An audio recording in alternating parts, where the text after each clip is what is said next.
प्रिय विद्यार्थियों, अनुसूची के पश्चात फर्स्ट क्वेश्चन पेपर में आपके नेक्स्ट जो हमारी प्रविधि है सामाजिक शोध के क्षेत्र में वो है प्रश्नावली, क्वेश्चनएयर।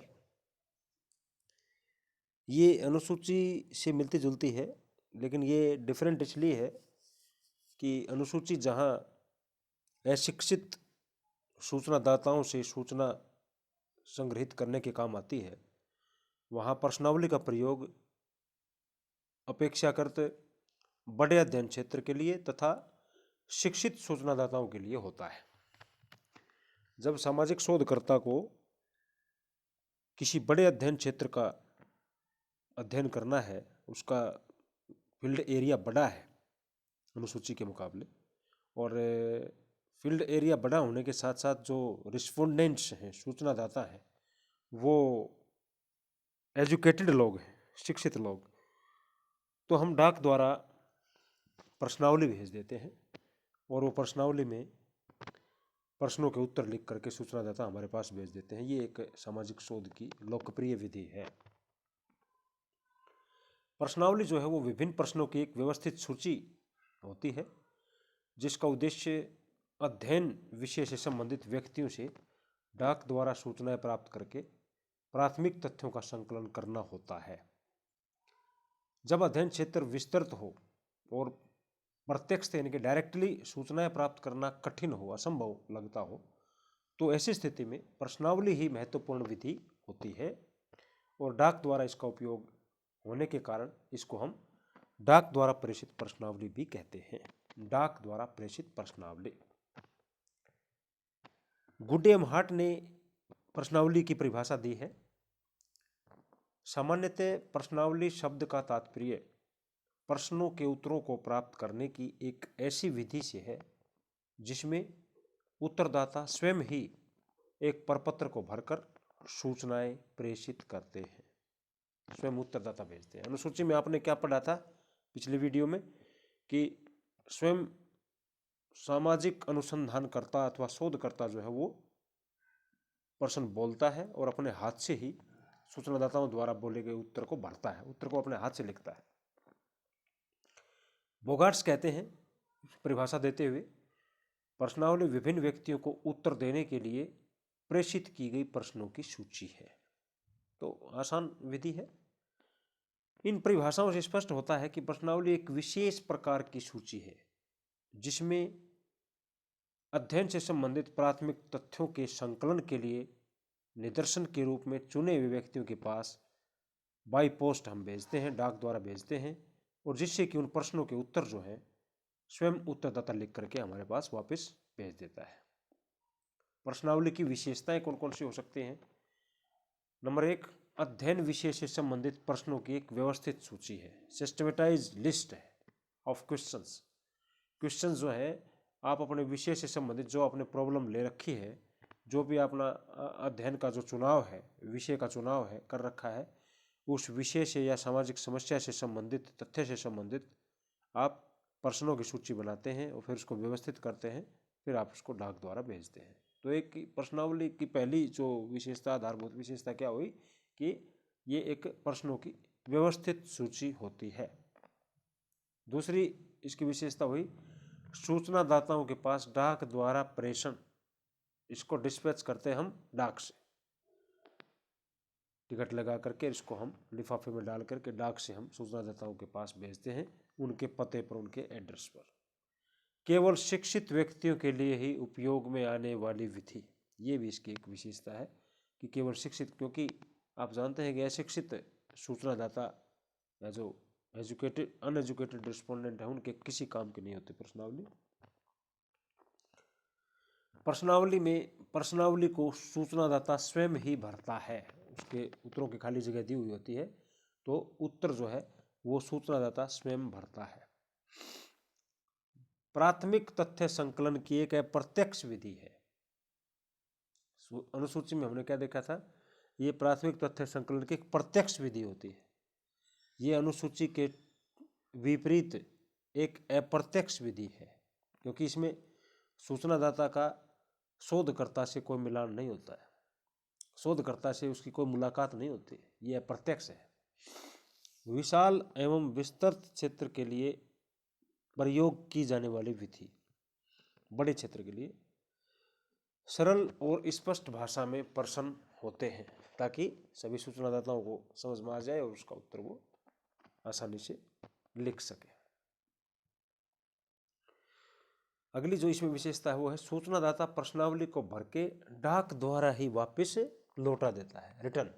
क्योंकि हम शोधकर्ता जो उसमें रिटर्न लिफाफा डाल देते हैं एड्रेस करके, वापस ये वापसी में उसमें टिकट लग जाता है, उसको केवल भरना है और उसको वापस भेजना है।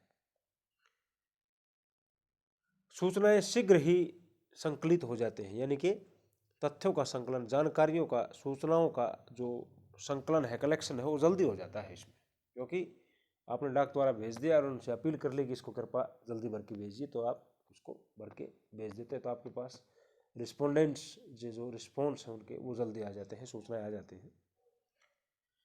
गुप्त और आंतरिक सूचनाओं की प्राप्ति इससे संभव हो जाती है, क्योंकि गोपनीयता बनी रहती है और शोधकर्ता जो है सामने नहीं होता। अनुसूची के अंदर क्या होता है कि कई बार गुप्त सूचनाएं और ऐसी अवांछनीय सूचनाओं का संकलन संभव नहीं हो पाता है, क्योंकि सूचनादाता व्यक्ति और शोधकर्ता आमने सामने बैठे होते हैं। सूचनादाता के मन में कहीं ना कहीं संशय हो जाता है कि ये क्या पूछ रहा है, कौन है, कैसे है, इस चीज़ों का उत्तर, तो वो बहुत सी जो गुप्त चीज़ें हैं वो जानकारी साझा नहीं करता है, जबकि प्रश्नावली के अंदर वो सभी चीज़ें लिखता है, क्योंकि यह प्रत्यक्ष विधि है, उसको कोई देख नहीं रहा, कोई जान नहीं रहा और सूचनादाता सामने भी नहीं है। प्रश्नावली के प्रकार, जो प्रश्नावली की जो विशेषता और उसकी परिभाषा देखने के बाद सवाल उठता है कि प्रश्नावली होती कितने प्रकार की है। प्रश्नावली के अनेक प्रकार हो सकते हैं और जो इसकी रचना, प्रकृति, प्रश्नों के प्रकार आदि के आधार पर विभाजित किए जाते हैं। 2 प्रकार की प्रश्नावलियां प्रोफेसर लुंडबर्ग ने बताई हैं, एक तो तथ्य संबंधी और एक मनोवृत्ति संबंधी, 2 प्रकार की प्रश्नावलियां।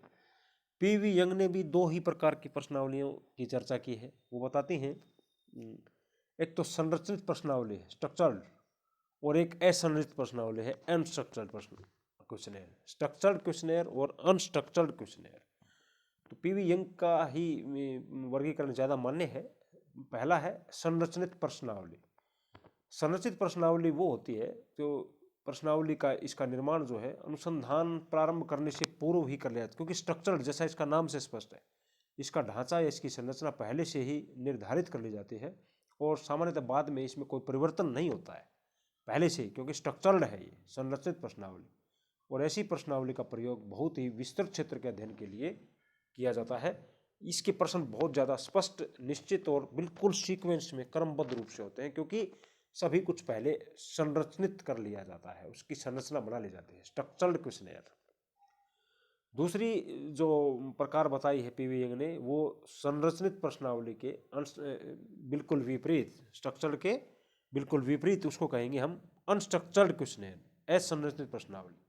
इसमें प्रश्नों का जो निर्माण है पहले से ही नहीं किया जाता, बल्कि उन प्रसंगों का उल्लेख जो है वो बाद में किया जाता है जिनके बारे में सूचनाएं जो है संकलित करनी होती है। इस प्रकार जो असंरचित प्रश्नावली है वो साक्षात्कार निर्देशिका के समान होती है, एक इंटरव्यू शेड्यूल के समान होती है।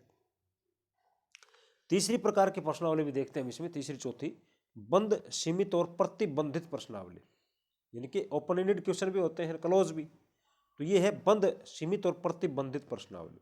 इस प्रकार की प्रश्नावली में प्रश्नों के सामने कुछ निश्चित वैकल्पिक उत्तर लिखे होते हैं और सूचनादाता को उनमें से सही उत्तर छांट कर लिखना होता है। और इसमें उत्तर जो है सीमित हैं और प्रतिबंधित कर दिए जाते हैं, जैसे क्या आप विधवा पुनर्विवाह के पक्ष में हैं, हाँ या नहीं, यानी कि आपको बांध दिया गया है, प्रतिबंधित, क्योंकि आपको उत्तर देने हैं 2 ही, या तो यस या नो।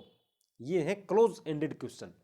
क्लोज एंडेड यानी बंद और सीमित प्रश्नावली है। मैं आपसे पूछ लिया क्या आप विधवा पुनर्विवाह के पक्ष में हैं, हाँ या ना में जवाब देना है आपको, क्योंकि आपको बांध दिया गया। प्रतिबंधित प्रश्नावली, सीमित प्रश्नावली, यानी कि इसका उत्तर जो है बंद है, क्लोज एंडेड क्वेश्चन। चौथी जो प्रश्नावली है वो इसके बिल्कुल विपरीत है तीसरे वाली के, खुली, असीमित और अप्रतिबंधित प्रश्नावली। ये होती है ओपन एंडेड। इसके अंदर जो सूचनादाता है वो अपने ढंग से कुछ भी लिखेगा, स्वतंत्र है वो उत्तर देने के लिए। तीसरी प्रकार की में हमने उसको बांध दिया है, उसको उसके उत्तर हमने दे दिए हैं, दो में से एक देना ही है उसको उत्तर, या तो हाँ या ना।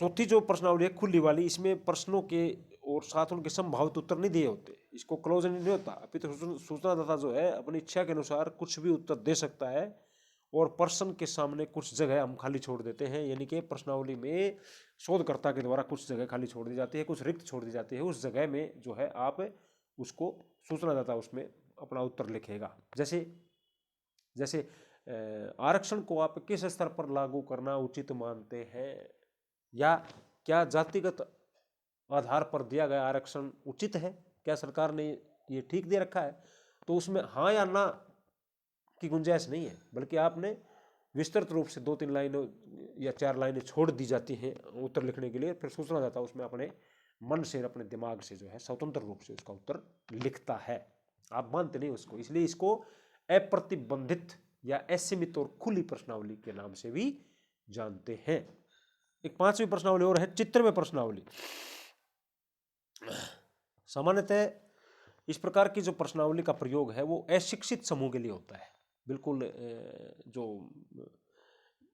हालांकि प्रश्नावली जो मेथड है वो इस प्रकार का मेथड है वो अशिक्षित समूह के लिए नहीं किया जाता, लेकिन कभी कभार मान ले इससे कर लिया जाता है। तो चित्र को देख करके वो अशिक्षित व्यक्ति समझ लेता है। संभावित उत्तर चित्र के द्वारा प्रकट होते हैं। जैसे ग्रामीण और नगरीय जीवन की तुलना के लिए दोनों के चित्र बना दिए जाते हैं, और नीचे आपसे पूछ लिया जाता है सूचनादाता से कि आप इनमें से किसको पसंद करते हैं, तो ग्रामीण चित्र उसको अच्छा लगेगा तो ग्रामीण को पसंद करेगा, नगरीय चित्र उसको अच्छा लगेगा नगरीय चित्र को पसंद करेगा। उसके बाद आती है मिश्रित प्रश्नावली। ये एक प्रश्नावली का आखिरी स्वरूप है जो कभी सारी मिलाकर के एक प्रश्नावली बना सकते हो आप। कुछ प्रश्न उसमें खुले छोड़ दो और कुछ प्रश्न उसमें बंद कर दो, यानी कि सीमित प्रश्नावली का भी रूप दे दिया उसको, असीमित का भी दे दिया, ओपन एंडेड क्वेश्चन भी दे दिए, क्लोज एंडेड क्वेश्चन भी दे दिए। तो एक प्रकार से मिश्रित प्रश्नावली, उसमें उपरोक्त जितनी प्रश्नावली बताई गई आपको अनस्ट्रक्चर्ड और स्ट्रक्चर्ड दोनों ही प्रकार की प्रश्नावली के गुण होते हैं, तो एक बड़ी प्रश्नावली हो जाती है। साधारणतः इसका प्रयोग नहीं होता है, चित्रमय का भी प्रयोग कम होता है। हम अप्रतिबंधित का प्रतिबंधित का प्रयोग करते हैं, कुछ क्वेश्चन ओपन एंडेड छोड़ देते हैं, कुछ क्वेश्चन क्लोज एंडेड छोड़ देते हैं। इस प्रकार से हम सामाजिक समस्याओं का जो है अध्ययन करते हैं और डाक द्वारा प्रश्नावलियों को भेजते हैं, उसका उत्तर हमें डाक द्वारा मिल जाता है। शेष नेक्स्ट वीडियो में